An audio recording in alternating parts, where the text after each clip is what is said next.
Hello and welcome to Pat Bear's Anime Club, an ongoing video series where I, Pat Bear, that's me, I take a look at something from the world of anime that I want to talk about. I put out a video every other Monday, and sometimes I barrel down to a particular show or a topic or a theme. And in this video, I'm looking at awards. I'm giving out some awards. Pat Bear's 2021 Anime Awards. Because, look, I respect what Crunchyroll does. They put together an award show, and that rules. That's great. Um, but I watch a lot of anime, and I have anime opinions, as you know from watching this video series. So here's my awards. Now, some of these are positive. I'm not doing, I should say, some of these are positive, some of these are negative. And we'll talk about the negative ones because sometimes I have a lot to say about those. And we'll talk about the positive one. A couple of these are silly. They're fine. Just like whatever. We're not talking about like, best opening or best closing theme. We're not talking about like best voice actor or anything like that. I'll leave that for other award shows. I got my own awards. And we're going to kick things off with best initial D reference. That's right. There was an anime this year that had an initial D reference, hence, it is the best initial D reference. They happen every now and again. For whatever reason, they often happen in slice of lives or in the girls doing a thing subgenre of slice of life, particularly, which is great. And I think that's fantastic. That, I think one of the most well known ones is Lucky Star has an initial D segment. And there's a kind of one in Azumanga Daioh, but not really because it's the timing that doesn't make sense. There's just a racing one, but people associate that with initial D. But this particular show that won is Laid Back Camp Season 2. In Laid Back Camp Season 2, there is an episode where they are trying to get from one area on a mountain road to another area, and the teacher, who is not in this photo, is like, I'm going to get you there. And Eurobeat plays, not actual Eurobeat, but a close facsimile of Eurobeat plays. And we get to see this like car, whatever regular minivan try to race down mountain roads trying to beat the clock. And it's a unexpected and completely awesome initial D reference. And as a big fan of that series, I loved seeing that. Always happy about that. So happy to give an award to Layback Camp Season 2 for Best Initial D Reference. Good job. Now, let's go into our next category here, which is Best Show I Didn't See. Now, this one I think is pretty self-explanatory. There's a lot of anime that comes out, and I know myself, and I know a lot about who I am and what I like. And that doesn't mean that I can't respect shows that, while not for me, are great and high quality. So there will be shows this year that will be highly ranked. The one I'm talking about might even win Anime of the Year for Crunchyroll's awards, but I didn't see it, so I can't put it on my list. But I do want to give it a shout out. Um, in years past, that was like Promised Neverland was a show that I'm never going to watch because it's children in peril, and I just don't want that. And there is one thing in this show that is similar, and that is To Your Eternity, which this is like a cropped weird photo I found where someone took like the logo and put it over an image from like one of the first, if not the first episodes, because I can't even look at all of the characters. Like I can't put a cast photo up there because I know what happened. Like I'm aware culturally what happens through osmosis and being aware of the manga. I know what happens to these characters. I tend to not watch things that are a gut punch. And this series is designed to be a sequence of gut punches, drawn out gut punches, where you are introduced to characters so that it hurts more when you don't get to see those characters anymore. You can assume, I think you could infer. It's a series that a friend of mine, while trying to sell me on it, referred to it as beautifully devastating. And I was like, no, thank you. I'm going to use that when I talk about this later. I hear nothing but good things, but also no thank you. Enjoy it if it's for you. Like what you like. I just know that that's not for me. And yeah, I'm good. Now, biggest disappointment. This one, I ooh, I needed to talk about it. I needed to talk about this show. I've talked about it a lot. I went on some rants about it when it wrapped up. It was very promising. And so it gets my biggest disappointment award because, look, there's a lot of terrible anime. I'm going to talk about a terrible anime coming up in a few minutes, but this one was promising. Its biggest disappointment because it disappointed me. And that is those Snow White notes. I want to love this. I want to love it, and I can't. I cannot love it.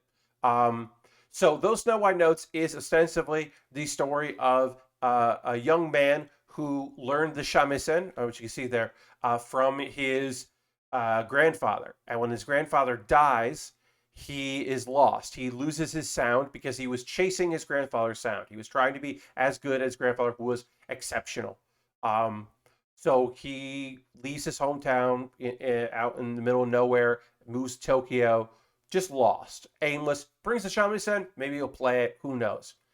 The first episode sets up the story, this fish out of water story. He meets other people who are broken for different reasons. That were chasing a dream and now aren't. He ends up with an interesting cast of characters, and it's.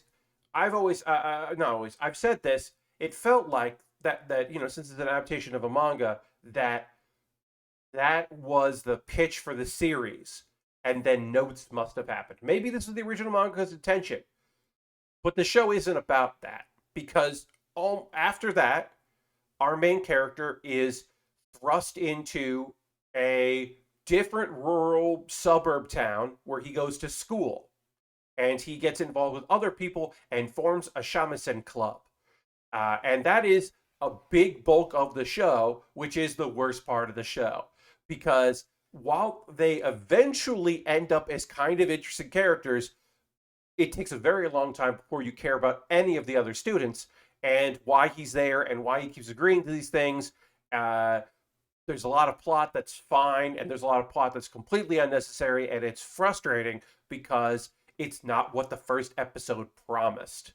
Um, and then I'll get into the end of the show, towards the end of the show, where it becomes another interesting show that is not the first promise, but it is definitely better than the second, which is the competition. Because you meet other shamisen weirdos.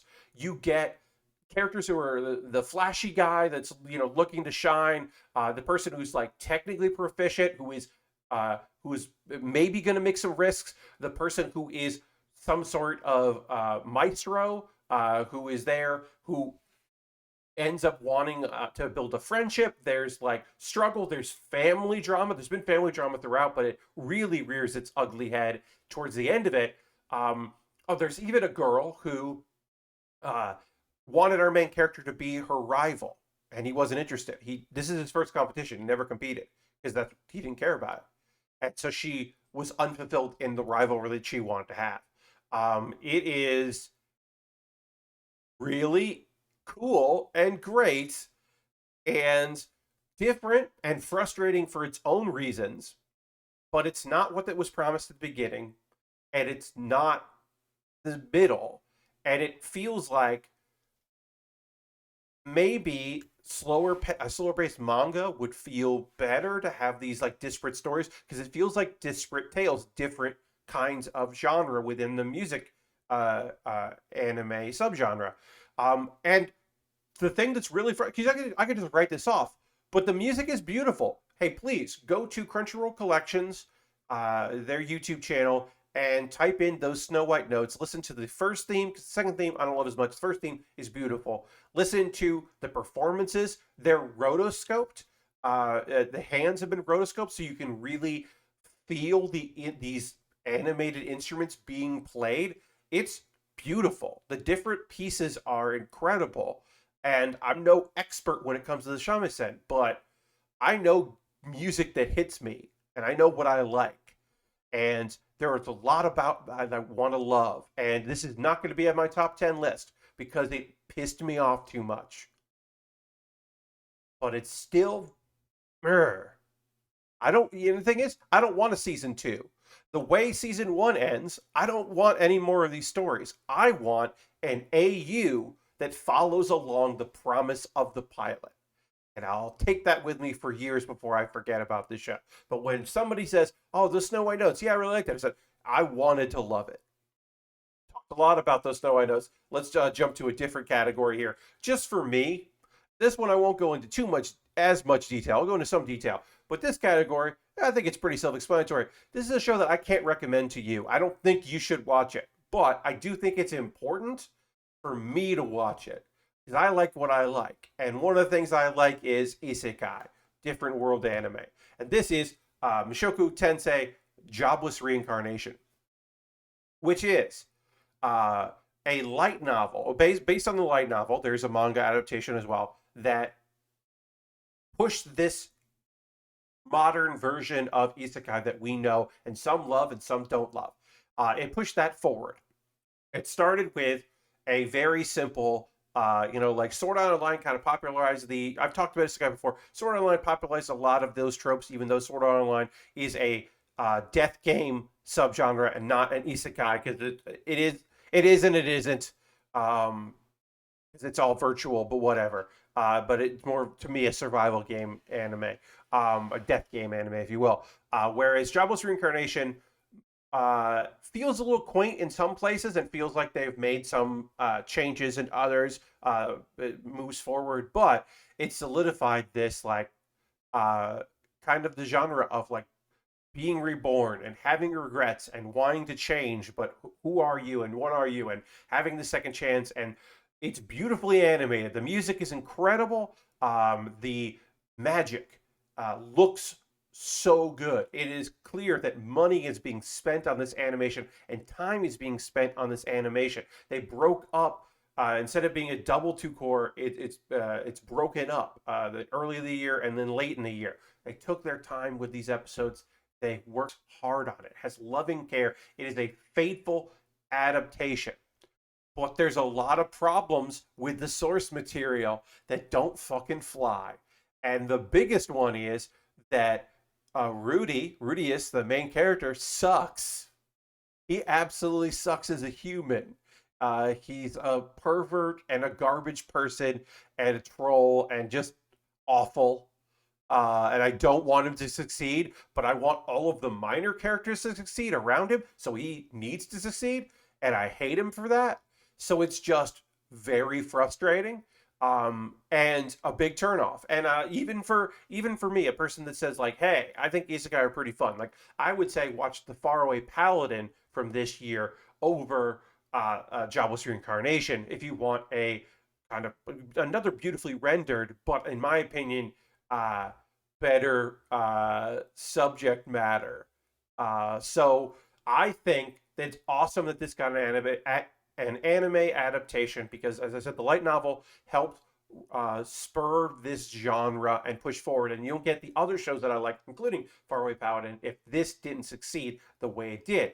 And I know that the manga and the anime have toned down some of the garbage, but they don't remove it. And here's the thing, they fucking could. And this could just be a guy who's like trying his best, but they're like, no, he needs to peep. No, he doesn't. There needs to be so many references to a pair of underwear. And you know what? There doesn't. There doesn't. It doesn't make the character more compelling or interesting. It just makes me dislike it. So I think it's important. I think it's interesting. I don't recommend it. It's just for me. But I wanted to give it a shout out. Worst show of the year. Look, this is a year that had some really terrible anime. Some just garbage anime.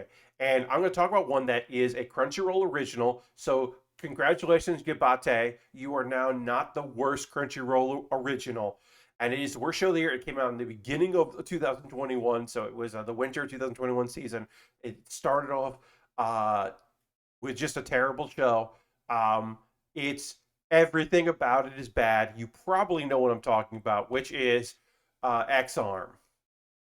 Now, I almost made this category worst anime thing of the year, so that I could put in that anime tube Kickstarter that got deleted. That they're like, hey, you can just give us money through a credit card on our website.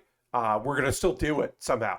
That scam, that marketing scheme, um, uh, is one of the worst anime things of the year. But I wanted to keep this pure to talk about the worst show of the year, which is X Arm. Look at this photo. This is from the opening. This should tell you everything you need to know. It is a mix of 3D and 2D, so like computer generated and digital art. And the mixing happens in the same scenes, not just like, oh, this car is one thing and the people the other. No, there are some characters that they lovingly 3D engine used in the effects team that worked on this. That is, because this studio has only made CGI cutscenes for video games. And then there's stuff where like, well, the brother's not going to be important, so we'll just do him digitally and he'll look different. And we'll put two brothers together like that. The opening, which is this is from, was released as like the trailer was just the opening, and it looked like there's smoke and fog in it to hide the characters. It's awful, and you think, well, the music will be good, and maybe the voice acting's good. The actors are trying their best. The script is bad because I've heard that. Well, X Arm's manga is great. If it is, they did a bad job of interpreting. The dialogue is great in a way that it's terrible. And the music is, bleh. It's done by someone that's their first time working on music. Everyone's first time doing something. The director has only done fight scene choreography and live action. And it shows. Everything of this shows. It's clear that money got put into this and someone should have cut their losses because this should not, I shouldn't have had to watch this. It's awful. I would say watch the first episode or go on my YouTube and find my like thoughts on episode 2. I like watched episode 2 and then cut down to 6 minutes. Um, I guess you could do that, but don't. But yeah, maybe watch episode 1. It is enjoyably bad, but then it just becomes like sad, and you're just like, oh, oh, like there's nothing good about it. There's no good part of it. It is garbage. It is the worst show of the year. You escaped Record of Ragnarok. You escaped with your terrible Flash animation and Svist or the Roman show. I don't know how to say the name of that one that has terrible looking animation. And people are like, well, the fighting feels real and authentic. And it's like, yeah, but it doesn't look good. And characters' mouths don't move. Congratulations, you dodged a bullet. This is the worst show of the year. Holy shit, it's the worst show of the year. Let me talk about the next category here, which is best bad title. So this is technically a good thing, is I'm saying it's the best of the bad titles. Because there are some terrible names for anime. This will be a quick one here. I'm just going to tell you. This one is the best of the terrible names. And it's Nighthead 2041. I know what you're saying, Pat. The director of a live action drama called Nighthead got to make an animated version of it. So he couldn't call it Nighthead because that's already the name of the thing. One, it doesn't matter. No one cares. And two, if you're going to set it in the future, don't call it 2041, which is 20 years from now. Because 2041 doesn't sound like the future. It sounds like 20 years from now. Also, it's called Nighthead. It's called Nighthead. I don't have to defend myself. If you like this anime, great. I didn't watch a single second of it.